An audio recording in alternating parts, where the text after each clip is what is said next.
سلام، من حامد بهروزی هستم، مدرس زبان انگلیسی و اینجا کلاس درس من هست. به کلاس درس من خوش اومدید. امروز توی این ویدیو میخوایم با هم درس اول از کتاب خیلی مهم Cambridge Vocabulary for IELTS رو بخونیم.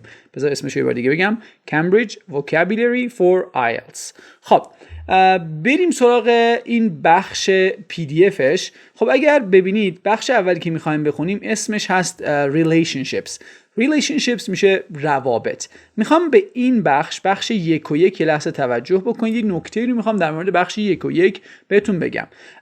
خب حالا اول بخش رو بخونم. میگه Look at the following topics and decide whether you would discuss them with. میگه این موضوعات رو study problem یا مشکل مثلا توی درستون دارید، یا your favorite music، یا buying something expensive، یا the last film you saw. بذار اینو بکشم کنار که من اشتباه نکنم، اونو دست نزنم. خب میگه اینا رو با کیا میاید صحبت بکنید. مثلا study problem رو با your family صحبت میکنید، یا your friends صحبت میکنید، یا teacher. اما اهمیت این بخش در چی هست؟ بذارید اون رو بهتون توضیح بدم. اهمیت این بخش در این هست که شما بدونید ما در آزمون آیلتس 3 تسک اسپیکینگ داریم. تسک 1 شامل یه سری سوالات شخصی روزمره هست در مورد خودتون. تسک 2 باز حالا شخصیه ولی اینجوریه که مثلا بیشتر تمرکز میکنه نظر و احساس شما رو بیرون بکشه. مثلا میگه که یک خاطره‌ای که به مثلا یه خاطره بدی داشتید، خاطره خوبی داشتید، یا مثلا از آدمای اطرافتون میپرسه. و تسک 3 هم از شما میخواد که یه سری سوالات یه مقدار علمی تر و تخصصی تر رو با یک دید علمی نسبت به مثلا دور و برتون جواب بدید. خب ولی این سوالی که الان داریم 1 و 1 رو میبینیم به چی برمیگرده؟ به این چیزایی که حالا یه بار نوشتم، پاک کردم، دوباره بذار بنویسم.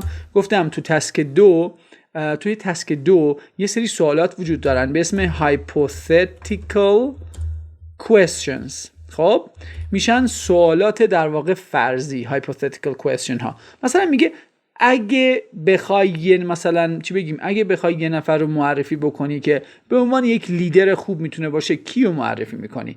یا مثلا میگه که اگه بتونی یه چیزی رو تغییر بدی چه چیزی رو تغییر میدی؟ خب به اینا میگن hypothetical question ها که خیلی زیاد هستن توی تسک 2 آزمون آیلتس. پس من اینجا میام از این استفاده میکنم، براتون hypothetical question طراحی میکنم و بعد سعی میکنم همون hypothetical question رو به نوعی یه فرمتی بهتون بدم که بتونید صحبت بکنین. مثلا بیایید با این شروع بکنیم. study problem. خب study problem سوالش میتونه اینجوری باشه: Who would you discuss a study problem with؟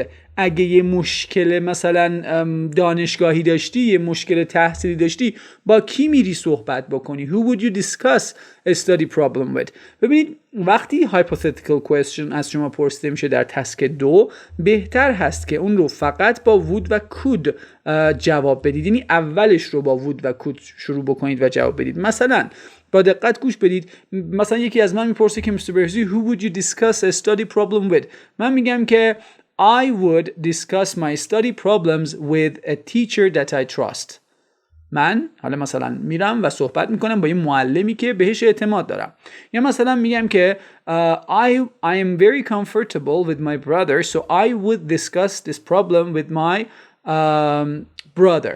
خب ببینید دقت بکنید که میایید با would جواب میدید. یا مثلا میگم که if I had a problem like this, I could discuss it with my friends who have already finished their education. مثلا یا their university. خب میتونید اینجوری جوابش بدید. بریم یه سوال دیگه طراحی بکنم. شما هم سعی کنید همین سوالات رو برای خودتون جواب بدید. سوال دیگه ای که میخوام طراحی بکنم your favorite music هست. مثلا میگم که who would you discuss your favorite music with؟ حالا اینو اشتباه نوشتیم، اینو اصلاحش بکنیم. Who would you discuss your favorite music with؟ یه نکته اینجا در مورد فعل دیسکاس بگم که حالا بعداً هم خواهم گفت. فعل دیسکاس اگر دقت بکنید چیز نمیگیره ها، بعدش حرف اضافه نمیگیره. تو فارسی معمولاً چون ما میگیم بحث کردن درباره، بچه‌ها میگن about میذارن ولی دیسکاس اون about رو نداره. حالا برگردیم سر بحثمون. Who would you discuss your favorite music with؟ I would discuss my favorite music with my friends. I would discuss my favorite music with my friends. ولی نکته‌ای که اینجا هست، خب شما با این که نمیای تموم بکنید، باید یه چیزی هم ادامه بدید دیگه، درسته؟ همیشه یادتون باشه وقتی این همچین جمله‌ای گفتید بعدش یه دلیل هم بذارید. حالا من خیلی ساده تر میگم، تو جلسات بعدی خود پیشرفته ترش میکنیم. I would discuss my favorite music with my friends because they are the ones who share the same taste of music with me. خب این میتونه یک جواب درست حسابی باشه برای شروع کردن و بعد میتونید مثلا مثال هم بیارید. پس میگیم I would discuss my favorite music with my friends because they are the ones who share the same taste of music with me. خب این چیزی هست که شما خیلی قشنگ میبینی میتونی استفادهش بکنید. یه سوال دیگه براتون طراحی بکنم از همین بخشی که داشتیم میخوندیم. Buying something expensive. خب میگیم مثلا who would you would رو چیش اینو who باید نوشتم. Who would you discuss buying something expensive with. خب Who would you discuss buying something expensive with. خب الان جمله‌مون درست شد. مثلا میگم که I usually میتونید جورای دیگه صحبت شروع بکنید ولی اون چیزی که میخواید جواب اصلیه رو بدید اون باید با would و could گفته بشه. مثلا میگم که I usually try not to buy many expensive things and try to save most of my money for other things, for the necessary things that I need. But one day if I wanted to buy something I would discuss it with my best friend who is a financial counselor. مثلا بذار یه جواب اینجا براتون بنویسم، یه دلیلم براش بیارم. پس سوالمون چی شد؟ Who would you discuss your problem with. خب این شد سوالمون. مثلا میگم که I don't usually spend my money on expensive things but I could یا مثلا I would discuss it with my friend because یا حالا من اونجا تو بحث خودم because نیاوردم، گفتم مستقیم گفتم who ولی میخوام این because تو ذهنتون بمونه که دلیل بیارید. My friend with my friend not me friend with my friend because he is a financial counselor اگه اشتباه نکنم counselor. خب اینم از سوال بعدی. ببینید میتونید به عنوان تمرین این سوالات رو برای خودتون پاسخ بدید و ببینید که در واقع چجوری میتونید پاسخ بدید. همین فرمت رو در پیش بگید مثلا I would discuss مثلا with فلان کس، بعد یه دلیلم بچسبونید بهش که دیگه بشه همون چیزی که ما میخوایم. بریم سراغ آخری برای این بخش. میگه the last film you saw.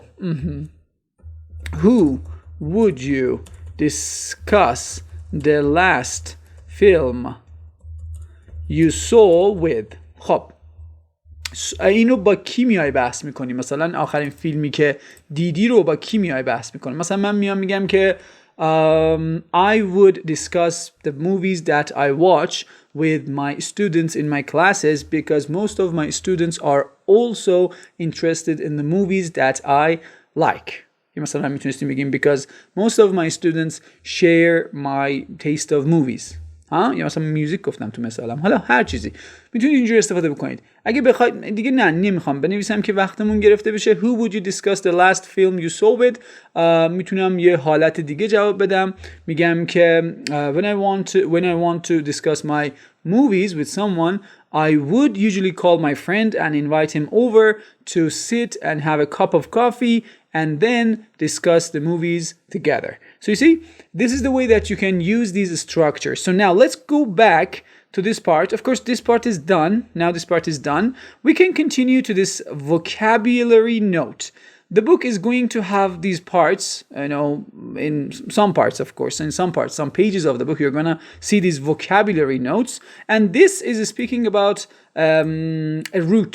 Okay, this one is speaking about a root. Which root? It's speaking about the root hood. Okay, I should choose the other one. I should choose this one. It's speaking about hood. But what is the meaning of hood? Group together words that are بذارید یه لحظه اینو توضیح بدم بعد برگردیم سر این موضوعمون. میگه group together words the words that are similar in meaning or form. خب میخواد استراتژی بهتون یاد بده برای یاد گرفتن واژگان. میگه کلماتی که شبیه هم هستن یا مثلا همریشه هستن، از یه ریشه میان، بیایید اینا رو در یک دسته قرار بدید. اینجا اومده یه مثال زده برامون. مثلا گفته اونایی که با hood میان، مثل adulthood، brotherhood، fatherhood. کلن میگه ریشه hood is used to form a noun that shows something belongs to a particular group or has reached a particular stage. مثل adulthood. پس hood چی رو نشون میده؟ hood این رو نشون میده که یه چیزی متعلق به یک گروه خاصی هست یا اینکه به یک مرحله خاصی رسیده. hood کلن دوران، دوره، مرحله، بعد چی میگن، مثلا تعلق به یک گروهی رو نشون میده، تعلق به یک دوره ای رو نشون میده. بیایم این کلمات رو من آوردم چند تا، حالا اونایی که جا بود رو براتون نوشتم. manhood میشه مردانگی. wifehood اشتباه انتخاب کردم. wifehood میشه زنانگی. sonhood میشه مثلا پسرانگی. boyhood هم میشه مثلا پسرانگی. sonhood انگار نسبت به پدر پسرانگی و boyhood کلن یعنی مثلا پسر بودن. خب بعد میتونیم ادامه بدیم به girlhood میشه دخترانگی. ladyhood خانومی مثلا خانوم بودن. humanhood انسانی بودن، انسانیت. adulthood دوره در واقع adulthood رو میگیم دیگه، میشه دوره چی میگن بزرگسالی. hardihood میشه سرسختی، زمختی، کسی که سرسخت و زمخت، البته انسان رو منظور میگه سرسخته. fairyhood مثلا یه حالت رویایی داشتن رو میگه. childhood میشه دوران کودکی. womanhood میشه زنانگی. falsehood میشه مثلا غلط بودن یا falsehood یعنی اشتباه بودن، اشتباهیت، غلط آن کلمه فارسی نیست.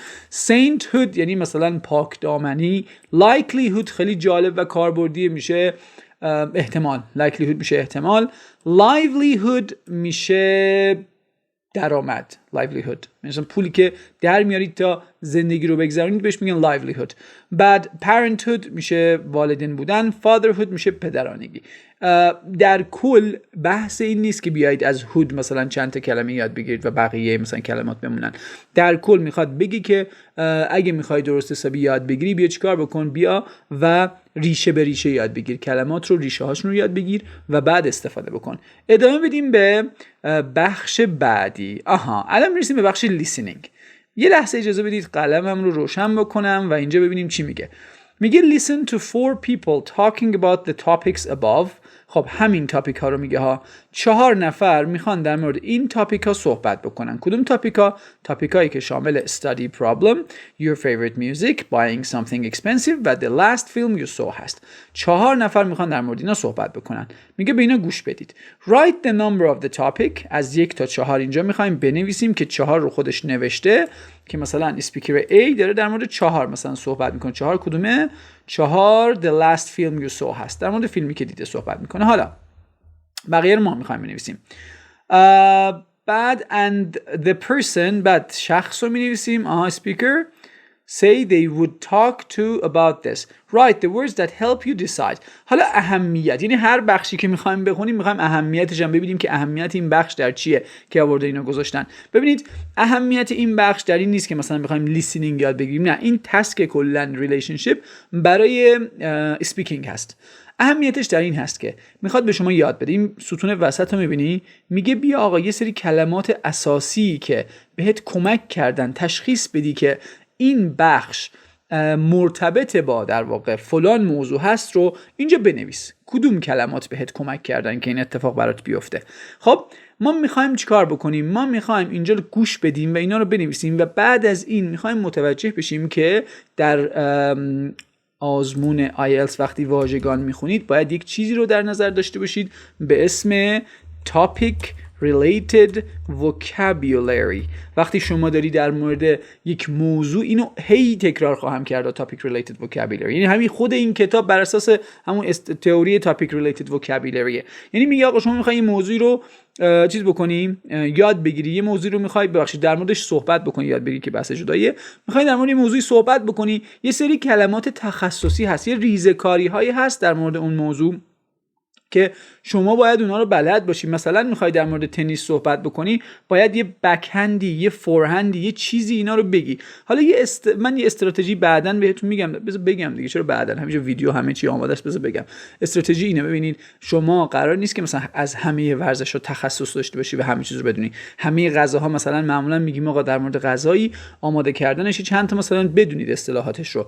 شما قرار نیست که در همه چیز متخصص بشی. بیاید 2 تا ورزش انتخاب بکنید، کلمات تخصصی رو یاد بگیرید. 2 تا غذا انتخاب بکنید، 2 تا کشور انتخاب بکنید، در موردشون بخونید، در مورد فرهنگشون بخونید و از اینا یه لیست تاپیک ریلیتد وکابولری بسازید. این خیلی خیلی مهمه، خیلی خیلی مهمه. حالا میتونیم ادامه بدیم به بحثمون. پس این ستون اول که زیاد مهم نیست، میخوام ببینیم کدومو داره میگه. ستون دومی خیلی مهمه که قراره یه سری کلمات کلیدی پیدا بکنیم، ببینیم که این کلمات کلیدی در واقع چجوری کمک میکنن ما حدس بزنیم و اینکه این آدما با کی صحبت میکنن. جواب همون سواله هست.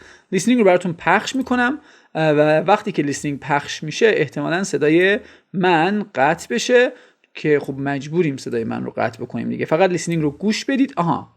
بذارید یه لحظه یه کار دیگه بکنم.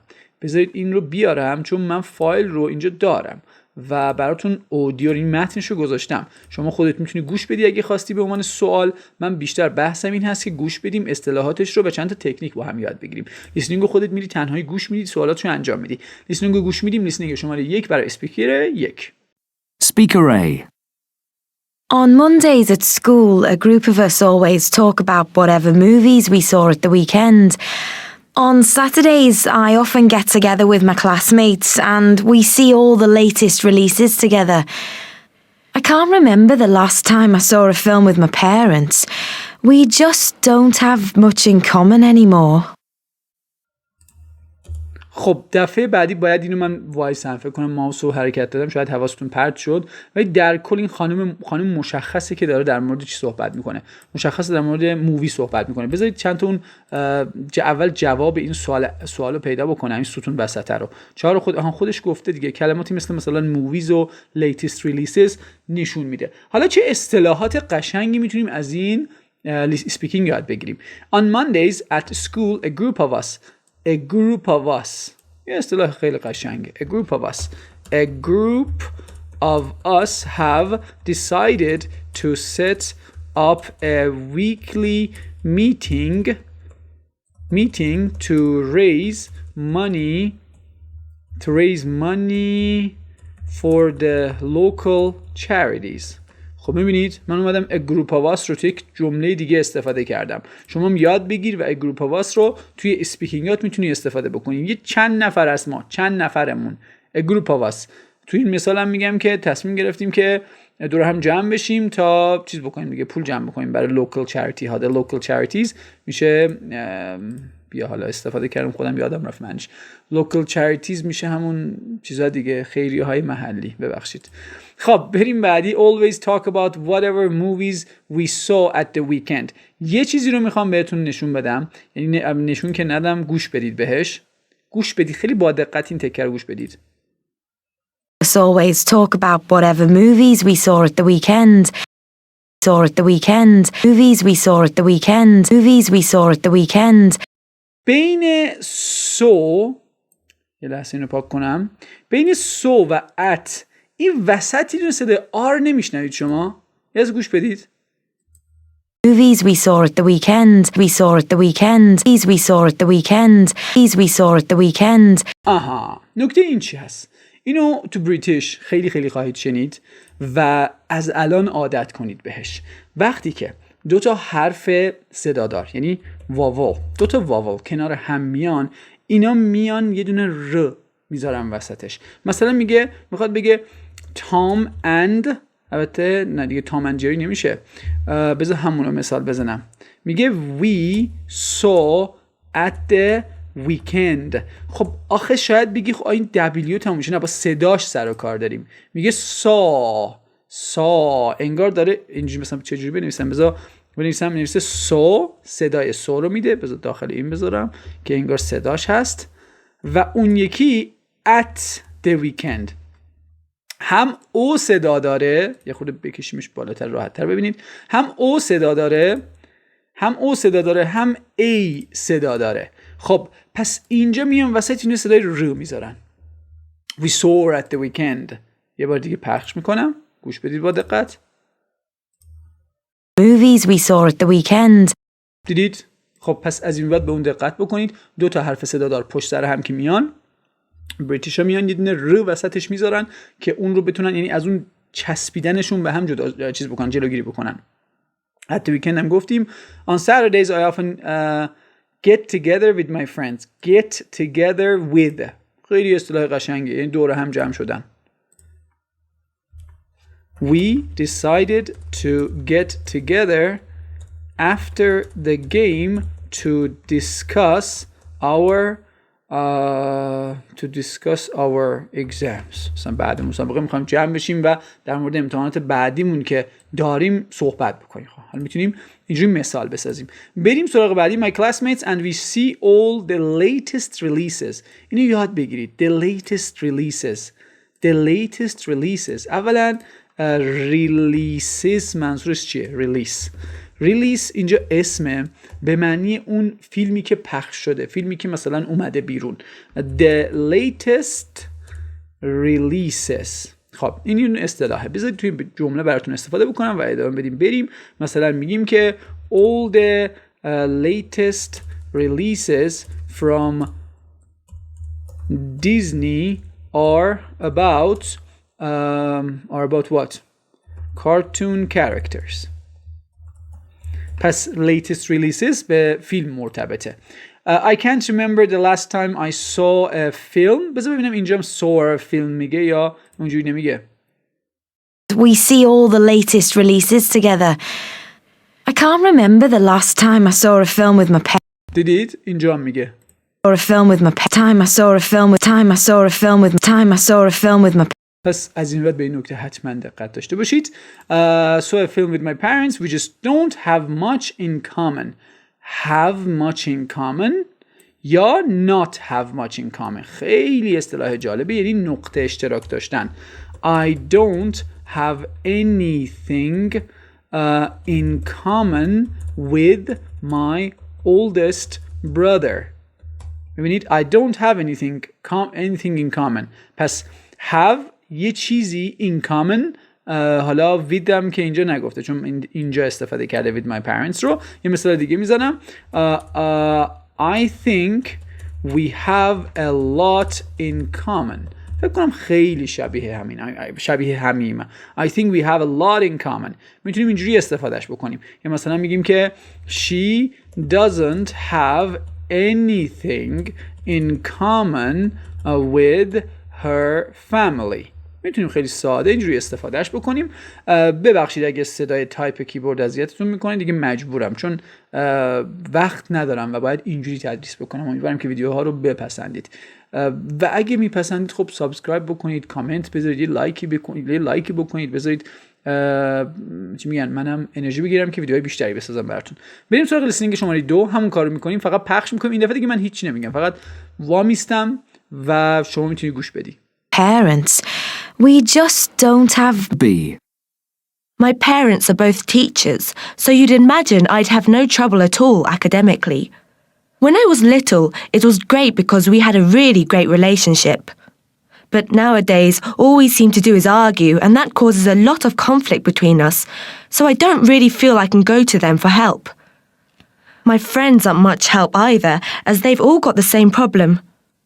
Thank goodness I get on really well with my tutor at university. She's very approachable, and if I'm struggling with an assignment, I find her advice really helps me.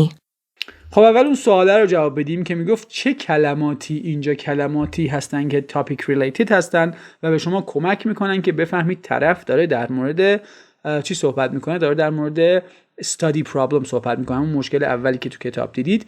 ببین میای جلو، مثلا کلمه teacher میتونه کمک کنه، academically میتونه کمک بکنه. یه جای یونیورسیتی استفاده کرد، ندیدم، یه لحظه اجازه بدید، یونیورسیتی استفاده کرد، کلمه tutor استفاده کرد، کلمه یه چیز دیگه assignment استفاده کرد. همه اینها کلماتی هستن که در محیط‌های آموزشی، در متن‌های آموزشی استفاده میشن. پس اینا نشون میدن که این متن میتونه در مورد چی باشه؟ میتونه در مورد، حالا این متن که نه، این فرد داره در مورد یک چیز آکادمیک صحبت میکنه، یک مشکلی که به دانشگاه و درس و مدرسه و اینا ربط داره. خب حالا بیایید ببینیم که چه اصطلاحاتی رو میتونیم یاد بگیریم. My parents are both teachers, so you would imagine یعنی چی؟ imagine یعنی speculate, imagine یعنی speculate, imagine یعنی مثلا suppose، فرض کردن. I imagine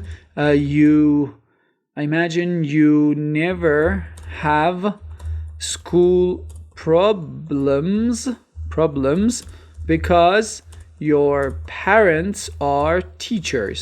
مثلا میگه که فکر کنم هیچ کدوم از تو هیچ وقت مشکلی تو مدرسه نداری چون هر دوی والدینت معلمن. که حالا یه مثال imagine در واقع میتونه درست معنی تصور کردن میده، ولی اینجا معنی فکر کردن میده. خب اینا میگه که لحظه ببخشید، اینا میگه که آره مثلا شاید شما فکر کنید که I have no problem at all academically یعنی به صورت اکادمیک، از لحاظ اکادمیک. When I was little خیلی خوبه ها. ببین وقتی میخوای بگی مثلا بچه بودم، when I was little، اصطلاح دیگه یاد بگیر. when I was little، بعد ادامه جمله‌تو بذار. مثلا من خودم میگم when I was little I used to play video games all the time. میتونیم اینجوری استفادهش بکنیم when I was little. بعد ادامه بدیم we had a really great relationship but nowadays these days میتونیم بگیم سینونیمش میشه these days all we seem to do is argue بیا سینونیم بگیم برای argue یعنی چی؟ argue means چی بگیم برای argue؟ میتونیم بگیم fight. البته fight میتونه فیزیکی هم باشه، argue همیشه جر و بحث کلامیه. مثلا میگیم که all they did was to argue about their mistakes. Okay? خب اینجا میگه که فقط بحث میکنیم and that causes a lot of conflict، درگیری یا مثلا قهر و رویارویی between us. So I don't really feel I can go to them. ببین go to یه نفر یعنی پیش یکی رفتن. میگه احساس میکنم نمیتونم پیش یه نفر برم. My friends aren't much help either. میگه دوستانم هم همچنین چیز نیستن. As they've all got the same problem. Thanks goodness میتونید یاد بگیرید. Thanks goodness یعنی خدا رو شکر. Thanks goodness به جمله رو گذاشته رفته. I get on really well، اصطلاح و فعل دو وجهی. Get on well with یاد بگیریم. Get on well with. بذار اینجا بنویسم براتون. Get on well with someone یعنی با یکی جور در میاد، با یکی مثلا اخلاقتون میخونه. She gets on well with her sister. I never get on well with my younger brother. خب میتونید اینجوری استفادهش بکنید. بعدش کلمه tutor رو داریم اونجا. tutor هم میشه teacher یا مثلا یه private teacher یا instructor میشه tutor. من tutor هم مثلا معلم دیگه میشه هم معلم tutor. At university she's very approachable. میگه خیلی approachable هست. approachable مثلا میتونیم بگیم kind. approachable از چی میاد؟ از فعل approach میاد. فعل approach یعنی نزدیک شدن. approachable کسی که approachable هست مثلا یه حالت مهربونه، فرندلیه، خیلی مثلا میگه به درد بخوره، helpful.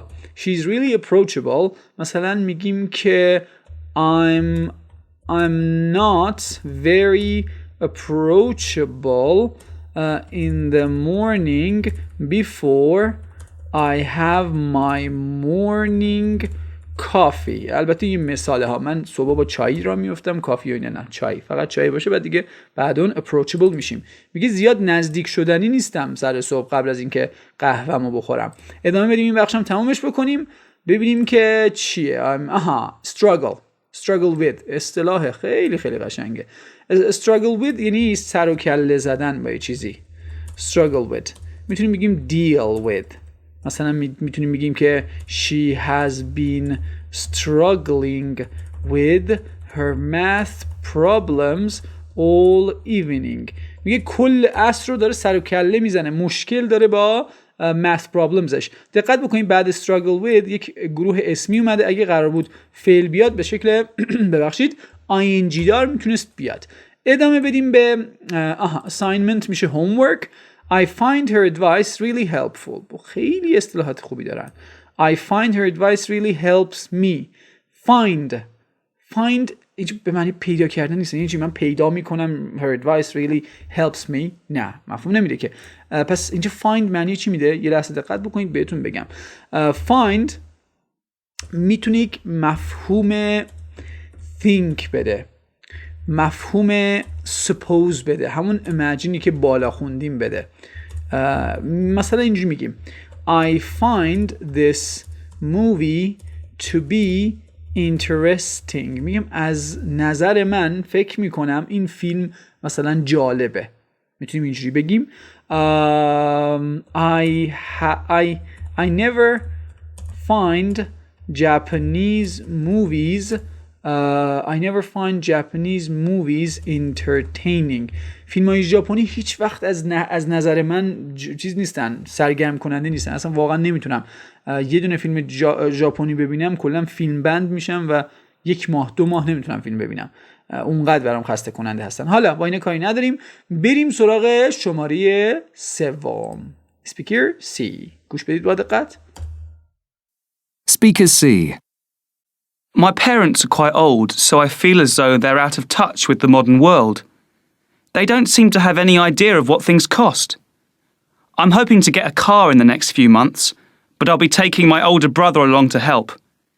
We used to fight a lot when we were growing up, but there's a really close bond between us now. He's already had a few cars, so I'm sure he'll be a great help. خب اونجا اگه یادتون میاد ببخشید، در بخش اول گفتیم که یکی از مشکلات چی بود؟ مثلا وقتی میخواید یه چیز گرون بخرید، این همون در مورد چیز گرون است. اگه بخوای یه چیز گرون بخری سراغ کی میری؟ خب این ببین کلمات کلیدی، یکی کاست نشون میده، یکی get a car نشون میده، یا مثلا he had a car مثلا چیز گرونه دیگه، هر جا باشی هر جای دنیا باشی ماشین یه چیز گرونه. پس این جواب اون سوال هست. این کلمات نشون میدن که در واقع این هست کلمه‌ای که این هست جوابی که باید انتخاب بکنیم برای اون بخش، اون ستون وسطیه. خب ادامه بدیم ببینیم چه اصطلاحاتی رو میتونیم ببینیم. خیلی اصطلاحات قشنگی داره. My parents are quite old. quite اگه در واقع حالا اگه که نه قیده دیگه، quite قیده و قبل از صفت معمولا استفاده میشه. quite یه دونه قید هست و قبل از صفت استفاده میشه به معنی، حالا مثلا میگیم fairly نسبتاً، حالا گاهن معنی very هم میده. مثلا میگیم که she's quite smart، مثلا خوبه، میگه باهوشه تقریبا. یا مثلا میگیم که this game is quite difficult. و الان میدونم به چی دارید فکر میکنید. به 3 کلمه‌ای فکر میکنید که شبیه هم هستن. یکی quit هست که یک فعله، یکی quiet هست که یک صفته، و یکی quite هست که الان خوندیم، یکی اونم قیده. شد صفت قیده. خب چجوری یاد بگیریم؟ اینو اینجوری که می نویسید می خونید quit. اون یکی هم اونجوری که می نویسید می خونید quiet. و quite اونی هست که خود در واقع سخت‌تر هست. quit میشه exit، میشه خارج شدن، البته ترک کردن معنی میده. quiet میشه silent، میشه در واقع چی میگن بی سر و صدا. این quiet هم که گفتیم میشه very.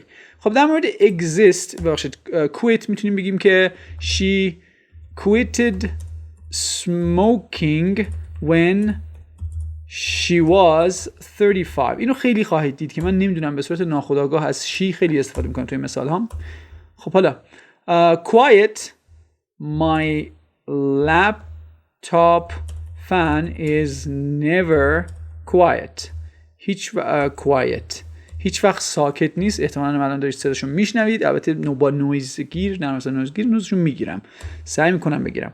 quiet هم که مثال زدم دیگه، براتون اینا قاطی نکنید. با هم ادامه بدیم، خیلی کلمات بیشتری داریم اینجا. So I feel as though جوری که they are out of touch with me، یا مثلا with the modern world با هر چیزی یک اصطلاح بسازیم اینجا to be out of touch with یه چیزی. خب یعنی دور بودن است، کلا اصلا روحشون هم خبر نداره. مثلا میگیم که he is completely out of touch with the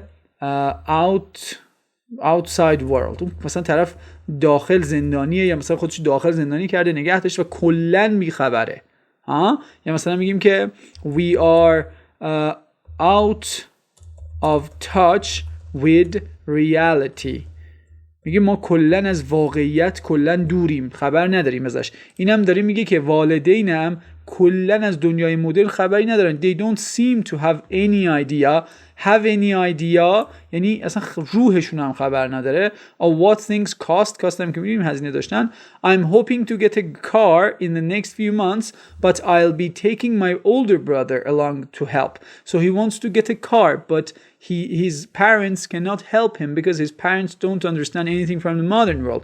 So now he has to get help from his brother, his older brother or older brother I think, and his older brother is going to help him buy a car. We used to fight. used to ساختار used to قطعا میدونید عادت در گذشته هست. اگر نمیدونید تو پکیج گرامر هم اینو کامل توضیح چرا دارم می‌نویسم used to فعله چرا نمی‌نویسم adjective. خب بگیم used to مثال بزنیم، مثلا میگیم که when I was little از اون بالایی هم استفاده بکنیم. I used to play around the neighborhood. وقتی بچه بودم مثلا توی محله بازی میکردم. I used to play around the neighborhood. خب used to بعد شکل ساده فعل میاد. اینجا هم گفته used to fight a lot. اینجا دعوا میکردیم when we were growing up but there is a really close bond. A close bond یعنی یک رابطه نزدیک. A close bond between us now. He has already had a few cars so I'm sure he'll be a great help. میگه چون ماشین داشته قبلا کمکم میکنه. بریم سراغ اسپیکر 4 ببینیم که این اسپیکر 4 چی میگه و بعد جوابا رو پیدا بکنیم، اصطلاحات رو بررسی بکنیم، خستتون نکنم، بعدش ویدیو رو تمام بکنیم. ادامه بدیم. Speaker D. I play the violin and the piano, and my granddad is a great cello player. A lot of my friends at school listen to all the popular bands and singers, but my tastes are totally different. I prefer classical music, and they just don't understand it at all. Luckily, Grandad shares my taste, so we often buy CDs and talk about them together. اوکی، اینم از لیسنینگ بالا شماره 4. کلماتی که براتون هایلایت کردم قشنگ داره داد میزنه که در مورد موسیقی هست. کلمات تخصصی گفتم، وایولین، پیانو، سلو. سلو من خودم مثلا دقیق نمیدونم، میدونم یه آلت موسیقیه ولی نمیدونم دقیقاً چیه. سلو هم شاید ویولونسل منظورشه، نمیدونم. The popular bands and singers, classical music, CDs اینا همشون نشونگر کلمات کلیدی و کلمات همون topic related vocabulary در مورد میوزیک هستن. خب I play the violin and the piano and my granddad is a great cello player. خیلی راحته. A lot of my friends at school listen to all the popular bands, popular famous and singers, but my taste این my taste تو مثالام یه جایی آوردم. taste به معنی مزه که میتونه باشه، میتونه به معنی interest هم باشه، یعنی علاقه. مثلا میگیم که as we grow older our taste in music changes. یا مثلا میگیم که me and my brother don't share the same music taste. میگه ما سلایق موسیقیمون کلا با هم فرق میکنه، یکی نیست. میتونیم اونجوری استفاده بکنیم. خب ادامه بدیم به در واقع باید بریم روی PDF. خب ببینیم که are totally different, totally, completely. I prefer classical music and they just don't understand it at all. Luckily, fortunately, granddad shares my taste. میبینید اونجا که تو مثالم استفاده کردم share a taste، منم استفاده کردم یا نه؟ آره دیگه share the same music taste. share taste یعنی انگار سلیقتون یکی باشه، هماهنگ با هم باشه. So we often buy CDs and talk about them together. خیلی ساده. خب الان بریم ببینیم که تمریناتش چی میخوان از ما. اولی که خیلی ساده است، میگه listen again and decide which of the speakers the sentence apply to. در مورد کدومشون هست. The relationship between my brother and me is very close. این همونی بود که گفت میبرم ماشین بخره. I have a lot more in common with my friends than with my family. خب این کدوم بود؟ کدومشون گفت که بیشتر با دوستام راحت هستم؟ خب اولی بود دیگه، اون اولی که گفت میرم با در مورد فیلم و اینا صحبت میکنم. خب این A هست. I have established a close connection with an older member of my family. Older member of my family. اگه یادتون باشه یکی گفت من با پدر بزرگم در مورد موسیقی صحبت میکنم، هم که در مورد موسیقی صحبت میکرد، نمیدونم دی بود فکر کنم، اینجا سخت نوشتنش. The relationship between my parents and me has broken down. خب این کدومه؟ اگه اونی که برادر بزرگترشو میبرد، پس اینی که میگه has broken down great because that's great. خب اینم در مورد اونه، پس کدومشون؟ my parents اینه این در مورد در واقع خانوادش. این C هست، این هم C هست. حالا زیاد تمرین مهمی نیست، بررسی بکنید یه آزمون مانندی باشه میتونید یاد بگیرید. تمرین 1 و 4 خیلی مهمتر هست به نظر من، چون در مورد اونم داره دوربینمونم داره شارژش تموم میشه، سریع تموم بکنیم.